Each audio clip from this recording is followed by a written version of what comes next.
quando a gente tem lá o jogo da velha, a gente tem, eu desenhei dessa forma aqui, né? Então a gente tem ou o teclado numérico aí dos computadores, das calculadoras, sempre começa aqui pelo número 1, pelo número 2 e pelo número 3. Aí a segunda linha, número 4, número 5 e número 6.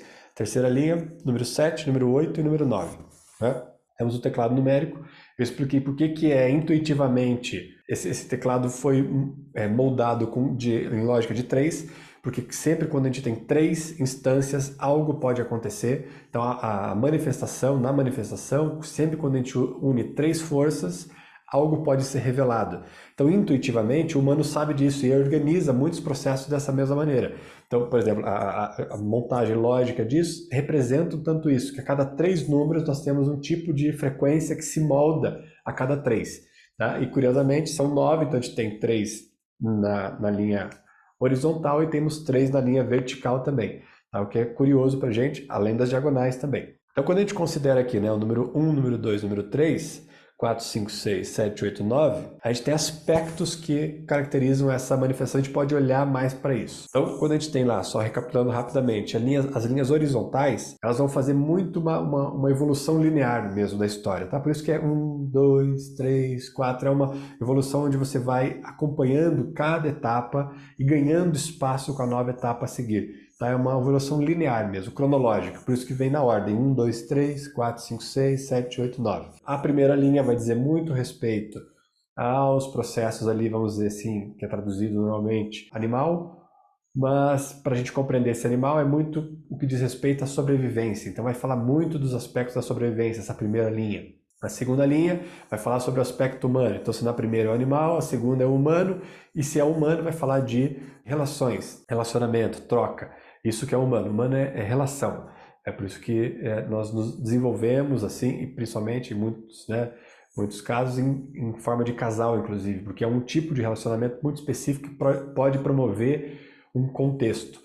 E casal nas mais amplas possibilidades, tá? Não reduza um casal a simplesmente homem e mulher, porque nós temos o nível de polaridade de diversas formas, acho que já conversamos um tanto sobre isso, nível biológico e nível psicológico, tá? Então as polaridades elas podem se unir em diversos níveis. Então temos o nível da relação no nível do meio. E temos o último nível, que seria o nível ali, angelical, mas que seria assim, esse relacionamento com o divino. Quando nós vamos falar das linhas verticais, nós temos a primeira linha aqui, que é a 1, 4 e 7. Veja aqui, a gente já tem um apontamento aí curioso desses números, né? Então temos a primeira linha que é 1, 4 e 7. A segunda linha, 2, 5 e 8. E a terceira linha, 3, 6, 9. Então, ano passado a gente falou bastante dessa terceira linha, se vocês forem lembrar lá quem estava aí. Nós falamos bastante do 3, 6, 9. Estudamos bastante ele. Hoje nós vamos olhar um pouco para essa primeira linha aqui, que nos interessa, inclusive, para daí compreender esse sentido aí que eu tenho aberto para vocês, dessa relação direta com o coração, aqui do número 7. E por que tem essa relação aqui? Se a gente for considerar essa primeira linha aqui, tá? Essa primeira linha, 1, 4 e 7, ela está falando sobre os processos internos. Ela está falando sobre o processo interno.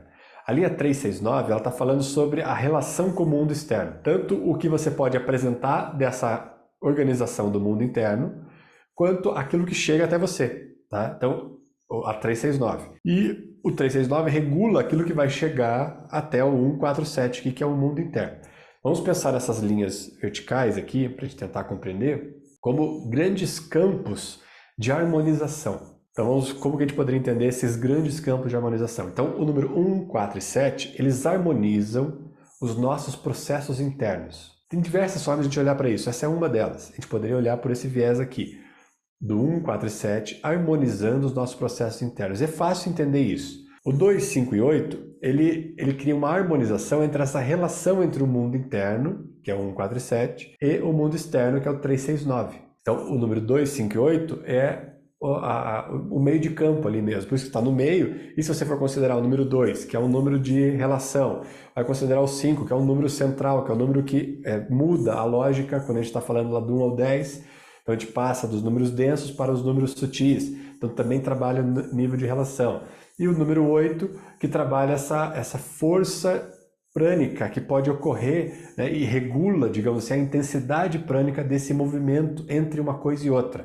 Às vezes você tem uma atividade prânica muito forte internamente e isso não é expressado, e às vezes você tem uma atividade prânica que se direciona muito para o externo e pouco para o interno. Então ela trabalha também, ela regula esse nível de vitalidade para os processos. O ideal é que cada processo esteja recebendo a vitalidade adequada. E o último ciclo lá, o que expressa isso fora, em diversos níveis. Nível da ação, nível da ideia e nível da sutileza. Se a gente fosse considerar o 369. Isso rapidamente para a gente entender. Então vamos entender aqui, se a gente tem o número 1, 4 e 7 regulando os processos internos, já fica meio que óbvio, a partir disso tudo que a gente tem visto aí ao longo desse ano, que quando nós estamos, então, no 7, na aura fortalecida, ela só estará fortalecida se houver um suporte do número 4 e um suporte do número 1. Então, não há jeito da sua aura estar fortalecida sem que você esteja completamente resolvido em quem você é, nessa abertura para aquilo que você é essencialmente, que no nosso sistema energético se encontra no coração. Então nós já comentamos aqui em outros momentos que quando a gente, eu até brinquei com vocês, quando você quer dizer que você é aquilo, quando você vai ter orgulho de falar, né, eu tenho orgulho disso, né, nesse contexto principalmente a gente usa isso, você coloca a mão no peito, porque é como se fosse você aquele próprio orgulho. Então você coloca, né, quando você quer afirmar que é você coloca a mão no peito, mesmo que seja equivocado, mas assim, uma afirmação de quem você é, você direciona a mão para o peito. Tá? Já é um indício aí. E quando você faz burrada na vida, né, as cagadas da vida, você coloca a mão na cabeça, mostrando aí a diferença de onde, digamos assim, a essência está. Aquilo que pode cometer equívocos, tá, no processo intelectual. Quando você quer afirmar aquilo que você é, vem para a essência. Quando nós vamos falar de ambiente energético, é na região do coração que Budi, nós já comentamos isso, mas para recapitular para quem nunca ouviu e para quem não, talvez não saiba, Budi, que é um dos aspectos da mente, a mente tem 3 aspectos principais, Budi é um deles. Budi é um tipo de aspecto que pode se abrir para esse calor da alma. Budi não é a alma ainda, mas ele é o assento aonde a alma pode se aconchegar.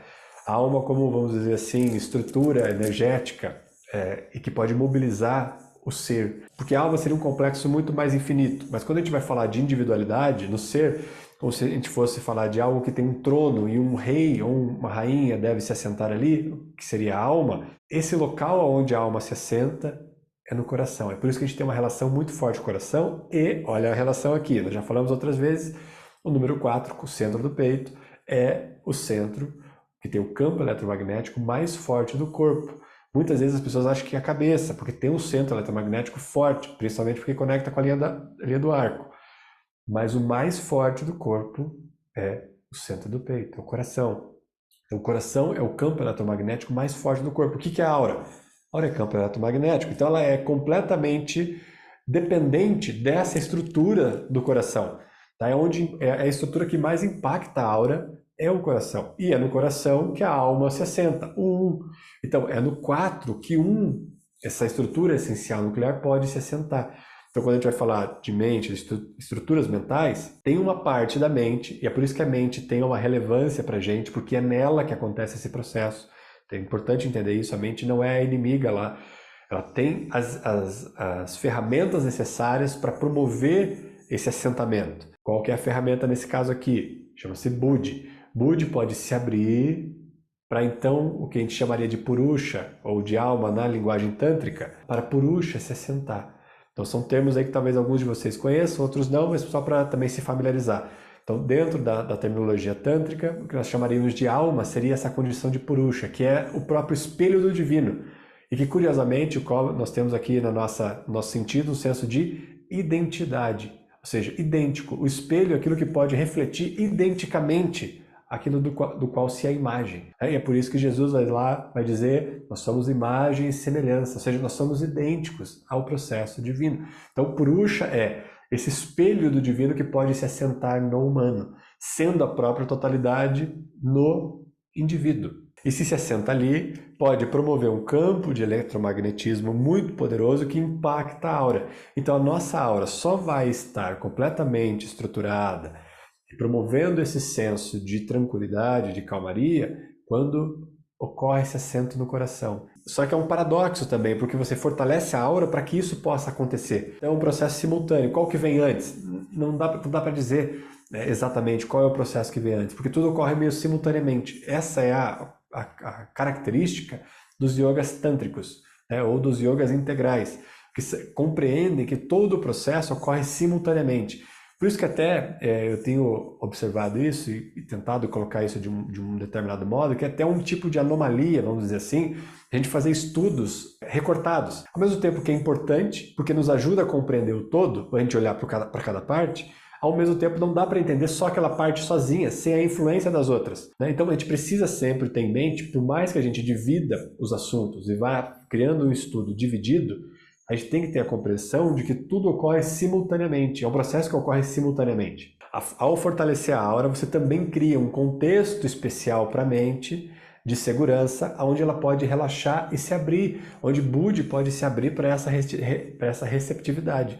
Tá? Então Budi pode se abrir para sentir esse calor de Purusha, e Purusha se assentar ali naquele trono, onde ele pode governar o ser, e é onde você é real, né? Sentido de realeza, o trono onde a realeza pode se assentar. E aí aqui, Patanjali vai dizer, como a gente tem repetido aí nas últimas aulas, e hoje já falei disso, vai falar lá, e o ser repousa na sua própria origem. Então esse repouso na própria origem é essa abertura que ocorre de Budi para que Purusha se assente ali. Quando Purusha se assenta, você retorna com a capacidade de se tornar a própria origem. Então, o ser retorna para a própria origem, ele se torna aquilo que pode dar origem a ele mesmo, como única realidade, como a única instância possível. Então, nessa relação dos processos internos, e aqui a gente pode entender processos internos, que é como você se compreende mesmo, como é que você sente a sua estrutura diante da vida, mas qual é a sua capacidade de acolher a vida, internamente falando. Não aquilo que você expressa para os outros, mas a capacidade que você tem, honestamente, de olhar para a vida e se sentir numa fusão total com a vida. Esses são os processos internos. É tudo que ocorre internamente. Se a gente fosse dividir entre uma outra característica que a gente poderia utilizar aqui, que seria assim, por exemplo, o jogo entre o número 3 e o número 7, nas duas pontas desse quadrante aqui, desse jogo da velha, a gente poderia entender assim, eles estão em lados opostos, por exemplo, né? Então, quando a gente tem 1, 4 e 7, o 7 está no ponto de cá e o 3 está na ponta de cá. Então, eles estão em lados opostos. O 3 vai falar muito sobre os hábitos de ação. Aqueles hábitos que você repete sistematicamente, mas que precisam se envolver com uma ação. Porque eles estão sendo a expressão do mundo externo. Então, quando você age, mesmo que seja um hábito seu, né, que pareceria ser interno, mas é uma ação externa. Então, aquele hábito ele é externo. Você repete e reproduz ele mecanicamente, com o seu corpo, externamente. Tá? Ele é repetido externamente. O número 7 seriam os hábitos que você repete mentalmente.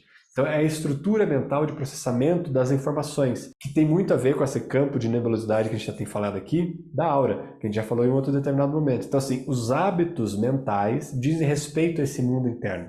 Aquilo que você fica repetindo para você sem que os outros percebam. Tá? Porque não foi externalizado. Aquilo está dentro do mundo interno. E esse mundo interno vai ter uma relação direta com o número 7, o número 4 e o número 1. É por isso que internamente você fica criando muitas historinhas, e é provável que faça isso, de manipulação, por exemplo. E de querer manipular a vida, ou o fato do controle mesmo, a arrogância, que nós já falamos aqui em outros momentos. Então, que controle e arrogância, e essa vontade de comandar o mundo, que vem lá do número 4, por exemplo, essa arrogância. Por que isso é expressado na aura, na sua presença? Porque tem essa relação com o mundo interno, dos processos de pensamento, que se relaciona com o 7 e com o número 1. Ou um sentimento de que, lá no número 1, de que você não vai ter o alimento da vida, que vai ter falta. Então você sempre vive pensando que tem que se proteger, que vai lá ter um reflexo na aura. Então, a falta, a necessidade de se proteger, achando que a vida não provém e que você não vai ter o alimento, vai ter um reflexo lá na aura, que vai criar uma divisão entre você e o outro, a partir da aura, e vai criar territórios, como nós já comentamos em outro momento. Então essa relação aqui é muito fina entre o número 7, o número 4 e o número 1. Um determina a experiência do outro aqui nesse sentido, e muito do que diz respeito a essa experiência interna. Por mais, veja que interessante, que a aura seja a nossa conexão externa. Então quando a gente está falando dos processos que a aura pode representar, quando nós estamos olhando para os processos mentais, nós estamos falando do mundo interno. Então nós estamos falando desse reino do mundo interno, onde essa gerência depende sistematicamente da bem-aventurança do número 4 e da realização de segurança lá do número 1. E aí, quando a aura vai falar do mundo externo, ela vai se conectar muito com o número 3, que aí vai falar do mundo externo. Então, quando a aura está completamente ou fortalecida ou enfraquecida, mas ela vai se relacionar com o mundo externo, ela vai propor uma ação. Ou a falta de ação, que assim você congela, você não consegue agir, mas daí é a relação com o número 3, que o número 3 é a conexão com o mundo externo, ou você age e faz uma besteira, ou você age e faz a coisa adequada. Depende do contexto desse mundo interno e da qualidade também da relação. Então aqui também está sendo influenciada a relação. Mas como hoje nós estamos fazendo um recorte aqui, nós podemos dizer que dependendo do seu mundo interno, da sua capacidade do seu coração se abrir, e por isso que muitos crias que nós fizemos aí ao longo do ano têm relação com o número 4, hoje nós vamos fazer outro nesse sentido. Por quê? Porque o número 4 impacta diretamente a experiência da aura. Assim como o NAB também, pela dupla 7 e 3, mas aqui nessa relação de organização daquilo que você percebe sobre você mesmo, tendo um campo de relaxamento o suficiente para transbordar aquilo que você é, o número 7 está dependendo diretamente do número 1, do número 4. Nessa relação. Quando ele se torna externo, ele vai ter um suporte número 3, como nós já comentamos aqui. Se a gente fosse olhar também nesse gráfico aqui do Jogo da Velha, nós podemos entender também a relevância desse processo para o ser humano e para o seu mundo interno, e por que as transformações começam internamente, e por que você não vai conseguir mudar o mundo de fora para dentro, você precisa mudar de dentro para fora. Aqui é uma representação clara disso. Tá? Você já sabe, já ouviram essa expressão, né? Que você primeiro precisa mudar a si mesmo para depois mudar o mundo.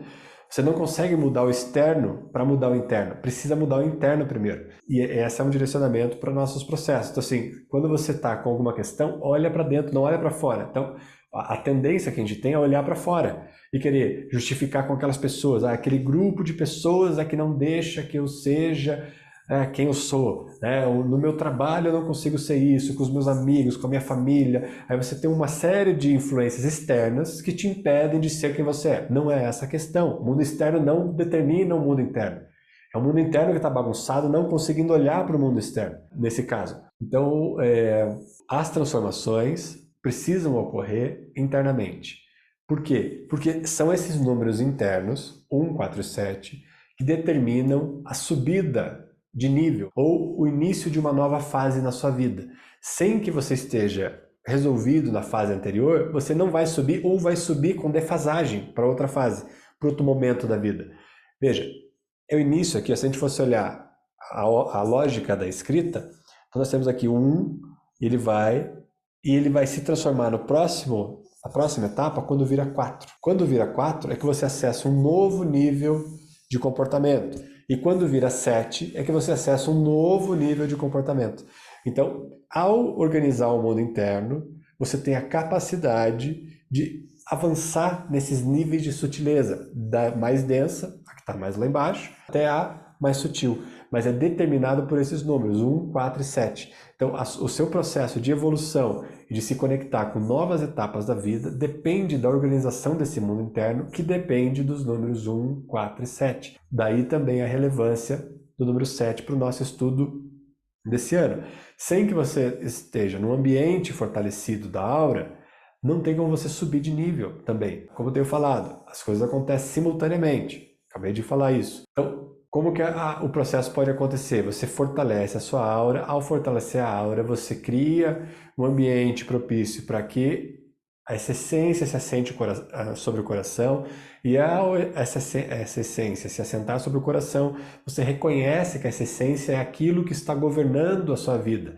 Então não há um questionamento e nenhuma necessidade de criar uma imagem para colocar ali naquele local. Aquilo que já está ali naquele local, determinando o contexto. Ao mesmo tempo que quando você acessa, fazendo o processo inverso agora, quando você acessa esse ambiente nuclear, e que esse ambiente nuclear se assenta sobre o coração, inevitavelmente a sua aura vai se fortalecer, porque vai vibrar mais forte ainda esse centro do coração, vibrando mais forte, impacta a aura, impactando a aura você transborda isso para o mundo. Quando a gente vai chegar lá no número 3, que é a ação. Então, como é que o humano transborda para a vida? Através da ação, através do 3. Então, assim, por que o perdão, nós já falamos isso lá no início, o perdão nesse sentido mais amplo, ou inclusive no sentido mais raso, é um tipo de ação. Você precisa, veja, até no sentido mais raso, quando você vai perdoar alguém, você precisa agir para perdoar. É um tipo específico de ação que ocorre para que o perdão ocorra, tá? Para que você se livre dessa relação de peso kármica, vamos dizer assim, por isso que o 3 é o fogo que pode queimar o karma, você se livra dessa relação kármica, ou seja, o perdão ocorre e você pode relaxar. É um tipo de ação. Ou quando nós estamos falando nesse âmbito mais elevado do sentido do perdão, que é um transbordamento em nível máximo daquilo que é essencial. Como que ocorre esse transbordamento? Em ação. Então, presença é ação. E que tipo de ação? A ação consciente que pode responder adequadamente qualquer momento da vida, mesmo que seja ficar parado, simplesmente em contemplação ou apreciando em contentamento. A capacidade de você estar parado não é uma inação, tá? É um tipo de ação que pode responder adequadamente a algum contexto. Então, às vezes eu comento com as pessoas que a gente tem muito presente na nossa vida aquela ideia talvez você já tenha ouvido essa frase de quem cala consente, né? Já ouviram essa frase? Quem cala consente. Isso, no nosso sistema, eu tenho apontado isso para as pessoas, isso tirou da gente a capacidade que a gente tem de esperar a vida dar um sentido para aquele momento e você ter o tempo necessário para contemplar aquele momento e então agir adequadamente. Quando você coloca isso, você embute isso na sua vida, de que quem cala consente, você precisa falar qualquer bobagem, porque senão você está consentindo com tudo. Você se tirou o direito de ficar em silêncio para observar, para saborear, para contemplar, e a partir dessa contemplação, então agir, ser alguma coisa na ação, transbordar na ação. Você vai se precipitar quando você tem essa ideia aí de quem cala consente, porque você vai ter que ter alguma ação, porque senão você sente que você está consentindo com com o absurdo talvez que esteja acontecendo. O fato de você não falar ou de você não se posicionar imediatamente não significa que você está concordando. Significa que você está dando tempo e a gente precisa desse tempo, a gente perdeu esse tempo. Tá? A vida está cada vez mais num fluxo frenético, as pessoas perderam esse tempo de abrir um espaço primeiro. Abre um espaço, deixa tudo se assentar primeiro sobre o coração. Quando isso se assentar sobre o coração, o que surgir dali vai surgir com uma potência muito preciosa. Seja para você reivindicar e lutar contra, como os grandes yogis nós já comentamos, que impuseram espadas e foram para a guerra, seja para você ter um tipo de ação como essa, ou seja simplesmente para você dar um sorriso e acolher o outro, por mais loucura que seja o outro. Então assim, cada ação tem um contexto específico. E como é que você vai saber o contexto específico? Se você estiver assentado sobre a sua própria origem. Então a sua aura precisa estar fortalecida, você precisa estar conectado com o seu coração e, por sua vez, conectado com a essência. Quando esse processo está organizando o ambiente interno, você não precisa provar nada para ninguém, por isso que você não precisa agir rápido para provar nada, que você é ou não é aquilo que estão falando, ou que você concorda ou não concorda com aquilo que está acontecendo, porque você sabe quem é, você sabe que já não é aquilo, então não precisa afirmar isso. Internamente você já sabe.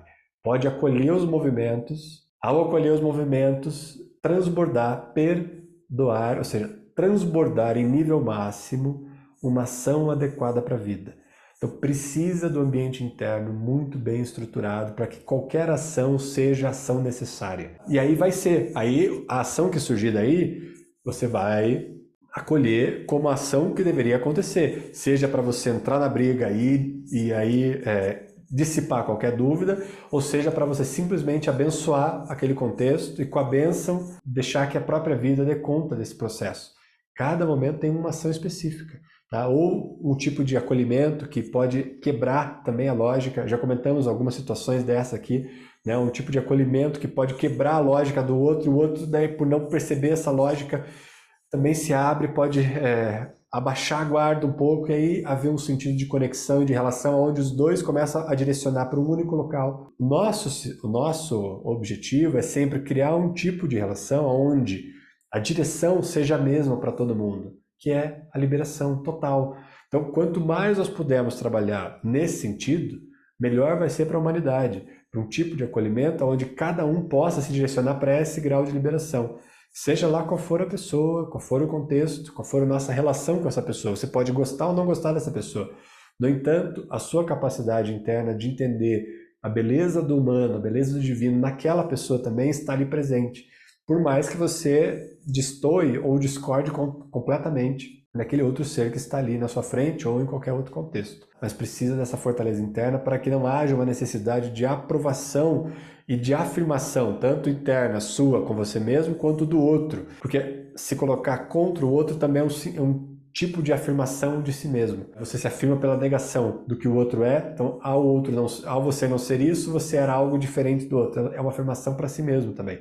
Se trata sempre menos do outro, é sempre de você. Então, o quanto mais você puder direcionar o olhar para esse ambiente interno e organizar essas 3 instâncias, 1, 4 e 7, que estão organizando esse ambiente interno, mais livre você vai se sentir. Mais livre você vai se sentir e livre para caminhar no mundo, independente de contexto, independente de local, independente de pessoa, e você estará lá sempre transbordando aquilo que você é em essência. E isso é yoga quando isso acontece.